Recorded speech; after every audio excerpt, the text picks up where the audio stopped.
Welcome back to In the Know, Money with Marsai Martin. In this week's episode, we're going to break down what it means to set financial goals and how to follow through on them. I mean, setting financial goals is an essential part of building any business and entrepreneurial project. But how do you start? What do you prioritize? Here to break this all down for us is Dawn Dickson, founder and CEO of Popcom. All right, Dawn, so please tell us a little bit about yourself and what exactly do you do?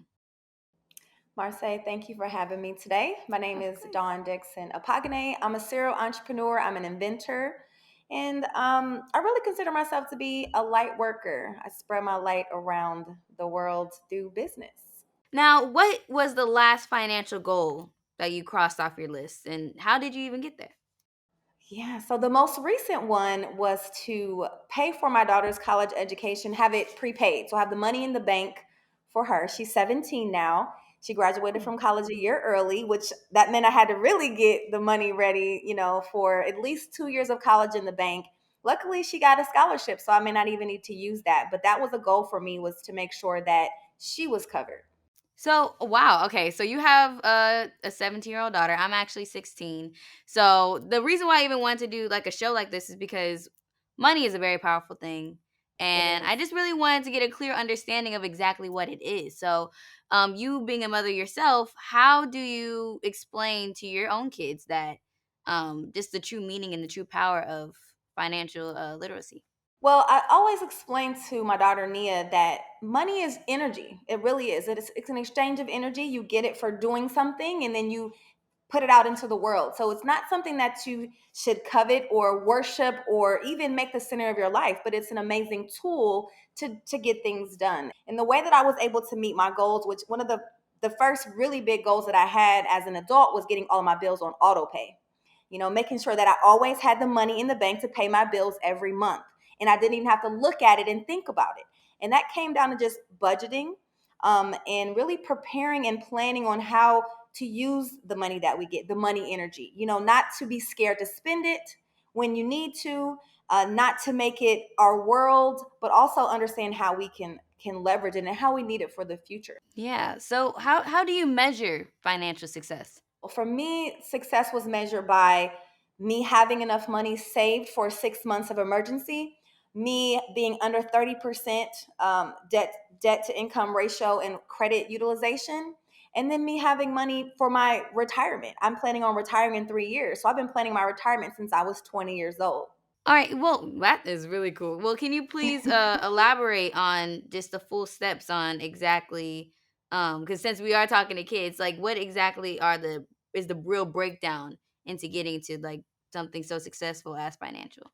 And so for young people, I think the important thing is live your life, enjoy your life, but put some money to the side for emergencies, save money, pay yourself first, which means putting money to into your account to either invest or save. So, what exactly are your money goals and how do you set up your money goals?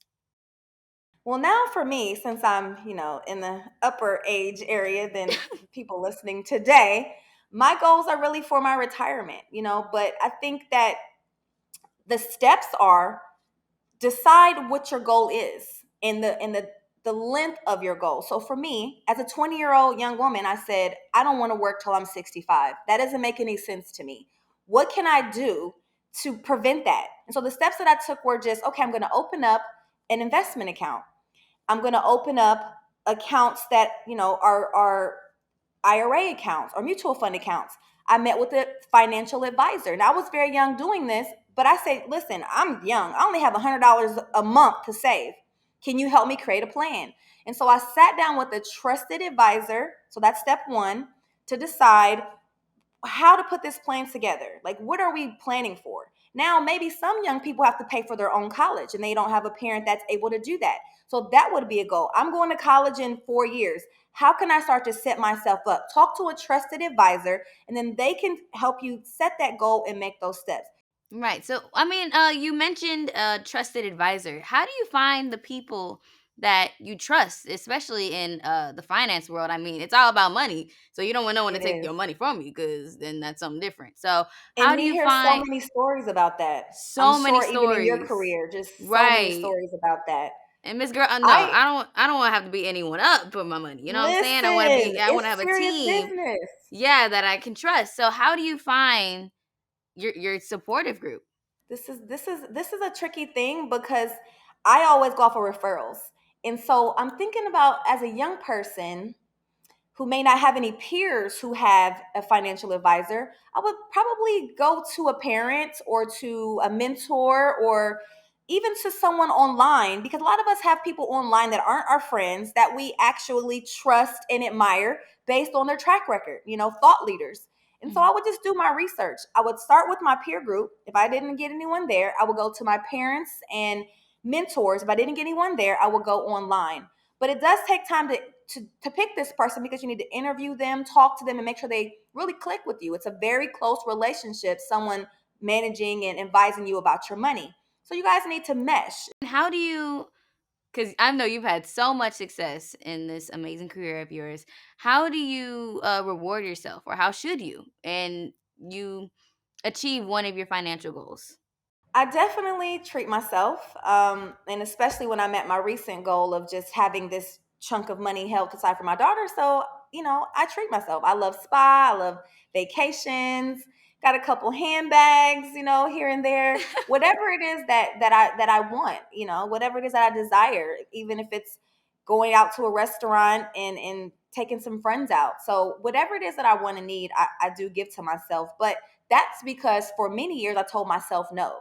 There was times when I wanted a spa day or a vacation, and it wasn't the priority. I didn't have it in the budget. It wasn't realistic. So we also have to keep in mind, to all the young people listening, that look at the big picture. Look at the future. Don't always focus on the instant gratification of today, because a small sacrifice is really an investment into the life that you'll have in the future. So I wouldn't even consider it a sacrifice, as more as it an investment today into your future. Has there ever really been any failure in that career, or in your goals, and how have you failed to achieve a financial goal? I've definitely had a lot of failures. I really, honestly, since we're just talking, I didn't Mhm. really get a good grasp on my budgeting until I was late 20s, early 30s. And I learned something valuable, which is, just because you can pay for something doesn't mean you can afford it. Paying for something and being able to afford something are very different, because affording it is the payment to sustain it, affording it is to maintain it, and affording it is to be able to not even notice that the money that you use for is out of your account. If you buy something and you're $0 afterwards, you cannot afford it. And so that has been the motto that I gave myself after I did fail to meet goals, and after I did fail to be financially responsible, after I got my credit down to 530, and now I had to bring it back to, it's now 780. But that was a failure to me that I had to overcome.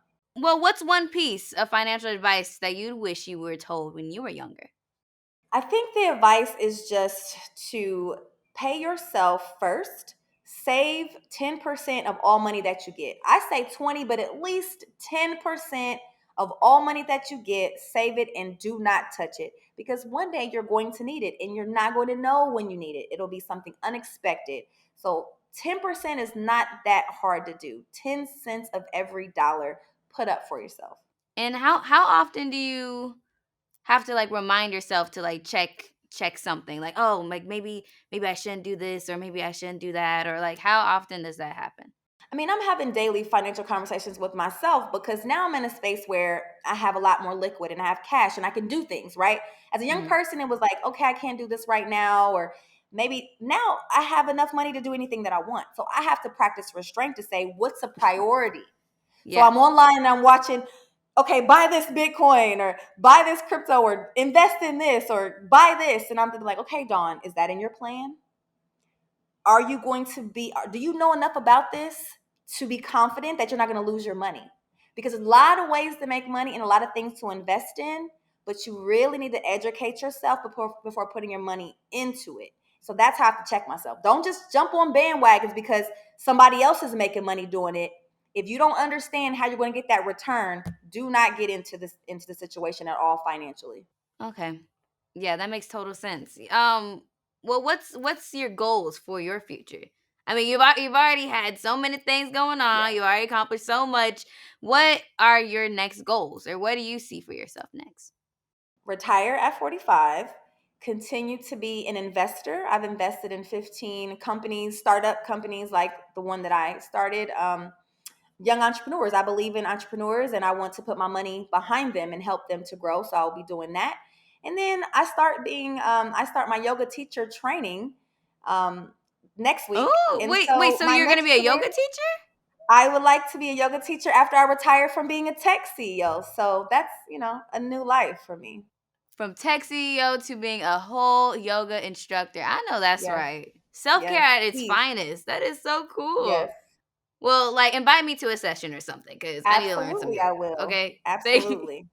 Thank you so much. This has been so amazing talking to you. I've been watching your work for so long, and Thank you. my team loves you. So I hope to meet you soon. And thank you so much for doing this. Thank you, Marsai. Of course, of course. And that is all for this episode of In the Know Money with Marsai Martin. Thank you so much to Dawn Dickson. Hopefully, you feel less intimidated about setting financial goals for yourself and better understanding of what it takes to achieve them. Now, keep dreaming big and remember that it takes work to make those dreams come true.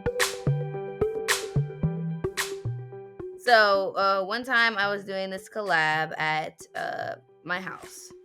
And it was like a fry challenge. So me and this different person were going to try out different fries blindfolded, so we can guess exactly which fry is which. We were getting all of these fries. I just kept hearing the door like bing boom, bing boom, bing boom. It was like different people constantly just dropping off fries, dropping off fries, dropping off fries, and we were like, what? But I just noticed, I was like, are these people delivering the fries from Postmates? Some like, but how much are fries? Fast food fries, like $5 or something. But like now it's like $20 each fry. But you can just drive and pick them up yourself, and it will be it'll be way cheaper. So now we're spending like over like $200 on some fries. Anyways, eventually my parents got home and they saw their bank account. And yeah, let's just say it was a very long conversation.